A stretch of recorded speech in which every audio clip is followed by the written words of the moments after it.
Dans ce chapitre, le capitaine du vaisseau explique à Belzébuth que leur route vers la chute du Karnak est retardée en raison d'un obstacle imprévu, une comète dégageant un gaz nocif. Belzébuth recommande de faire un détour pour éviter la comète, même si cela rallonge le voyage, afin de protéger le vaisseau. Il évoque alors des êtres étranges sur la planète Terre et cite un proverbe pour illustrer l'importance de se soumettre à des forces supérieures. Belzébuth suggère de s'arrêter temporairement en attendant que la route soit sûre. Il exprime également son intérêt pour les progrès technologiques des vaisseaux spatiaux actuels et demande au capitaine de revenir le voir une fois les préparatifs de la halte terminés pour discuter des innovations technologiques. Enfin, le capitaine exprime sa satisfaction de la réaction de Belzébuth et la scène se termine par une vague de joie et de sentiments affectueux entre les personnages. Un jeune garçon, Sen, s'arrête devant un homme, Aoun, reprochant au garçon d'être égoïste. Sen explique que sa joie ne vient pas de l'égoïsme, mais d'une heureuse coïncidence. Il mentionne que son grand-père, Belzébuth, a décidé de faire une halte pour parler avec des capitaines et raconter des histoires de ses voyages. Sen rappelle que son grand-père avait dit de ne pas résister aux forces supérieures et de se soumettre avec vénération.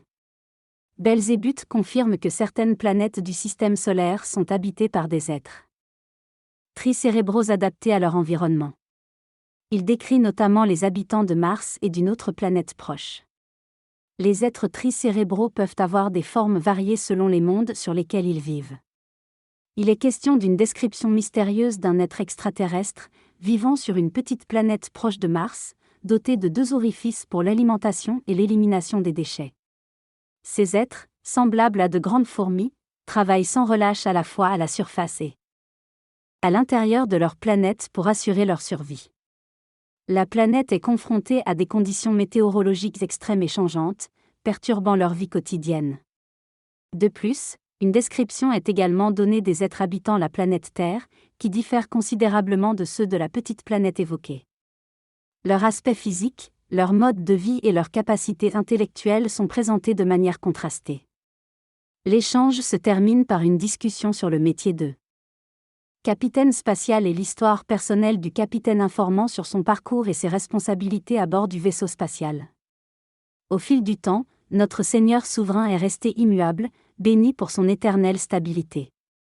Les anciens vaisseaux étaient spacieux mais encombrants, utilisant une substance cosmique pour leur propulsion. Cependant, ces vaisseaux ont été progressivement remplacés par des vaisseaux construits selon le système de Saint-Benoît, offrant une alternative plus efficace et moderne pour les voyages interstellaires.